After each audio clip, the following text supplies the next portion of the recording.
Today's scripture reading comes from the book of Hebrews, chapter 11, verses 1 through 7.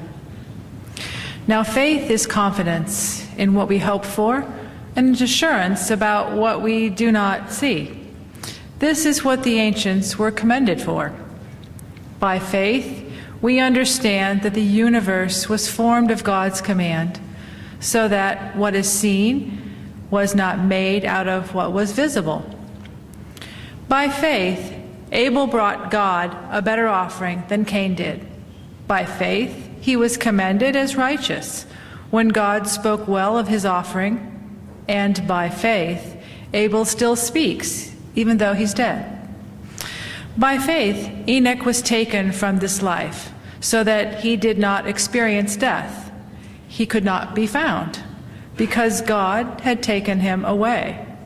For before he was taken, he was commanded as one who pleased God. And without faith, it is impossible to please God, because anyone who comes to him must believe that he exists and that he rewards those who earnestly seek him. By faith, Noah, when warned about things not yet seen, in holy fear, built an ark to save his family.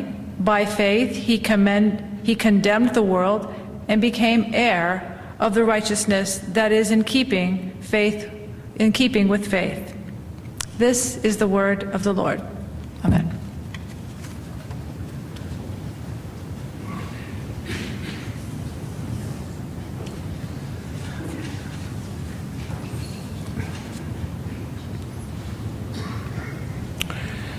Boy, you talk about pressure when you only preach once a year. You're given 20 or 30 minutes to tell the people everything you know and everything they want to hear. I'm here today because I was given a choice between speaking in June or early in the fall. I decided the September date would be better left in the hands of Don Whitcomb, because he's much younger than me after all. Now, Mark is somewhere back east with the rest of the staff as the United Church of Christ gathers nationally. It seems they always deal with controversial issues, so he's there to help them act somewhat rationally. When I am invited to preach with no assigned topic or direction or much of anything, it seems the right time to pull the ace out of my sleeve and see if Terry will sing. People seem to expect me to write another poem, so that's exactly what I've tried to do. But we must move on to more serious matters and try to connect the pulpit to the pew. End of poem. Beginning of sermon. A couple weeks ago, I asked Rick Hefner if he would be good enough to do the children's moment, and he said yes. A little later that morning, he said, "What are you going to be preaching about?" And I said, "Faith, or the lack thereof." So faith is the topic, as you may have gleaned by now. But what is faith? We turn to Hebrews 11, which is known as the faith chapter of the Bible. And it's very tempting to think of this as another of Paul's writings, because he wrote all those letters that later became the New Testament. But we don't really know who wrote the book of Hebrews. I was going to do some research into the authorship, and then I thought, does anybody really care?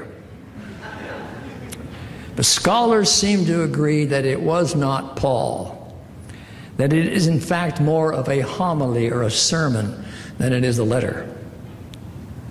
So what does the author of Hebrews say about faith? Starts off, as Katie read, by trying to define it. Now, faith is the assurance of things hoped for, the conviction of things not seen. I read that several times and even committed it to memory. And I end up asking myself, what in the world does that mean? And he goes on to write, by faith we understand that the world was created by God, so that what is seen was made out of things which do not appear. And again I think, yeah, I guess so, whatever that means. And then it's almost as if the author is saying, look, I don't know how to define it, but I know it when I see it. Just consider our history. And then mentions Noah, Abraham, Isaac, Jacob, Moses, on and on, people who acted out of faith, whatever it is. So my simple understanding of faith is believing something so strongly and completely that you're obliged to act upon it. Faith is the driving force in your life. Well, that's all well and good, I guess, but there's no new or helpful information. But here's the thing that I think is amazing. There's nothing automatic or necessarily progressive about faith. I recently read that many, if not most of us, inherit our faith from our families. And as we learn and grow over the years, we examine that faith and we make it our own. We examine it in the light of the course corrections that we might need to make.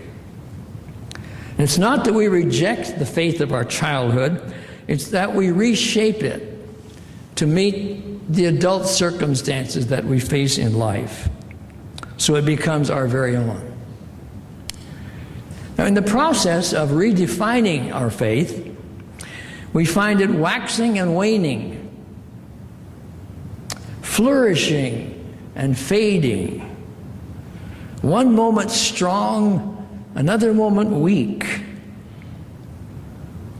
Is there anyone here today whose faith has never floundered or faltered for even a brief moment? I was going to invite you to come up here so I could go out there. Well, you know, they say confession's good for the soul, and my soul could certainly use an infusion of goodness. It's not very obvious, but I have become a little older. Last year when I spoke here, I mentioned how getting older does not necessarily bring wisdom, and how disappointed I was with that. Today's confession is, as I have continued to age, my faith has not automatically grown along with me. And that's very disappointing. See, this whole aging thing is not what it's cracked up to be. I can work myself very easily into a state of depression. If I start thinking on the things I can no longer do, things I probably never could do. Friends send me emails aimed at older people. And I wonder, why are they sending them to me? An old high school buddy, need I say old if he's a high school buddy? They send some pretty funny stuff, actually, which is one way of dealing with it. Send me an article explaining why it takes longer for we older people to come up with things. It's because the brain, as you know, is like a computer. The longer you live, the more data it stores up. So your hard drive gets full, and it takes longer to work through all that stuff to get to where you're wanting to go. Seems to make sense. When it comes to faith, though, it's not that simple. Faith is not like a straight upward line on a graph. It's more of a up and down deal. Peaks, valleys, highs and lows. Hopefully it's not like Willie and Merle sing in one of their drinking songs. The low is always lower than the high. Drinking more doesn't help, by the way. It just makes it worse. Sometimes we feel so strong and so confident, so sure of ourselves, ready to take on the world. Just bring it on. We're ready. Nothing that God and I cannot handle together. But there are those other times when it's more like, go away and leave me alone. I don't want to talk about it. I've lost it and I don't even care. And that's the kind of faith I'm talking about today. When our faith seems to have taken off on a different road than the one we've been walking on. So what then? It's so much easier to describe a problem than it is to come up with a solution. But that's what we're going to have to do. So let me throw out a few ideas in no particular order.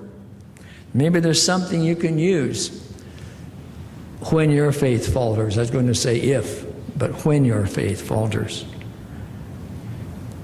First thing is to recognize you're not alone. I know we are taught to think of ourselves as unique individuals. But when faith falters, you're not unique at all. It doesn't help to go around moaning and groaning and asking, what's wrong with me? Everyone else is doing so great. Why should I be having these negative feelings, asking all these questions, entertaining all these doubts? Well, let me assure you, you're not alone in that. We probably all felt that way at some time or another. And yet, look at here we are. We somehow worked our way through it. And we never gave up. Maybe you read the story or heard about the young people boating recently on a lake in Utah. A violent storm came up and capsized the boat. And two young women, best friends, ended up in the water near each other, miles from shore, 53-degree temperature water. So they started to swim, as you would expect. Sometime later, one of them says, I can't make it. And she tries to give up. Her friend says, no, keep swimming. We can make it. And then she starts singing the song from Finding Nemo, Keep Swimming. 5 hours later, they were rescued. Suffered from hypothermia. But if they'd not kept swimming, they would have died. And faith is like that. Never give up. You can make it. Keep on. One great resource which these early Christians did not have is what we call the internet. Oh, believe me, I know how frustrating that thing can be. I don't know how many times I've said to Terry, can I live without a computer?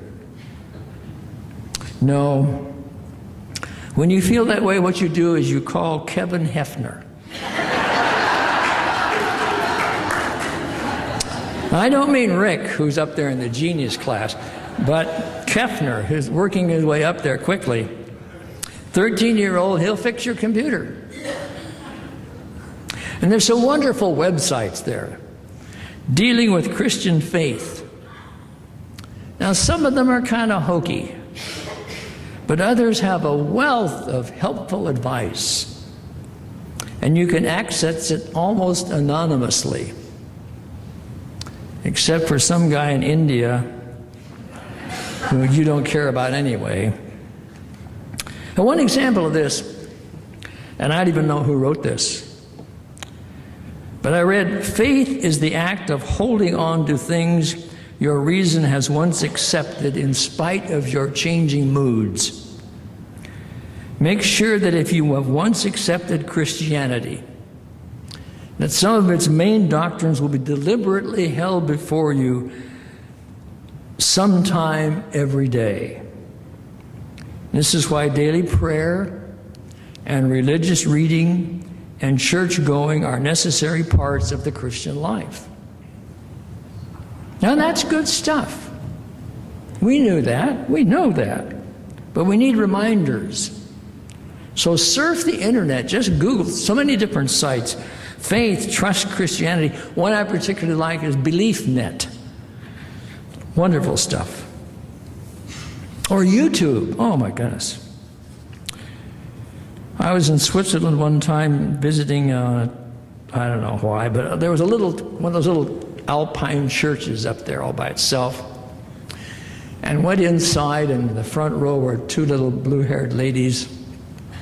And the organist was up in the loft practicing. And I sat down there in the front, and I thought, if he plays Toccata and Fugue in D minor, I will have died and gone to heaven. And he did. It was wonderful. I love Bach's Toccata and Fugue in D minor. Shirley can play that. Lee Lassiter can play that. But it's kind of impractical. What I can do is I can go on YouTube and I can punch in Bach's Toccata and Fugue in D minor, and oh my goodness, I have several choices. And I crank up the sound, and I can just feel my faith being restored. There's some of those good old hymns we never sing around here. You know, the ones you sang in your childhood. Just punch it in, and there it is. You can sing right along with them.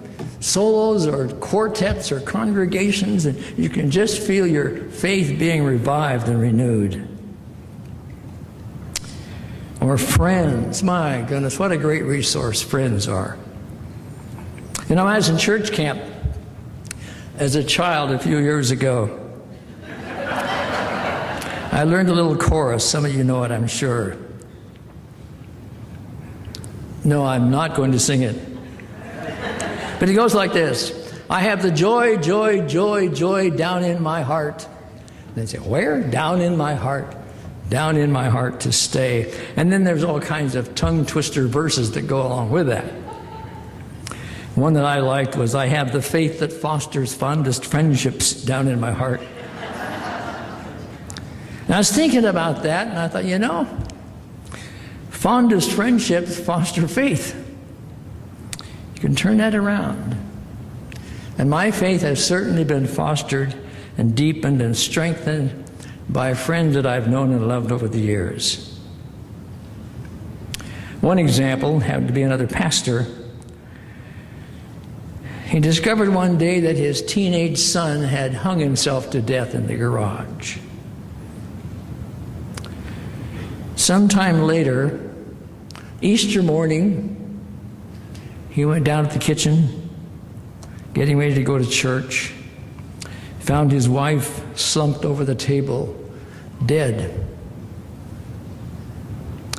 Not long after that, another son, deputy sheriff out in the Inland Empire, was killed in an auto accident.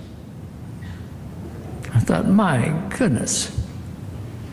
And how did my friend handle these tragedies? He just kept swimming. Just kept on. Just kept on going. Never gave up. And that kind of living testimony boosts my spirit, strengthens my faith, and deepens my resolve, and helps me to say, what do I have to complain about? Keep swimming long as I can. Never give up, even when my faith may be at some low point. Now, that's an unusual example, I grant you.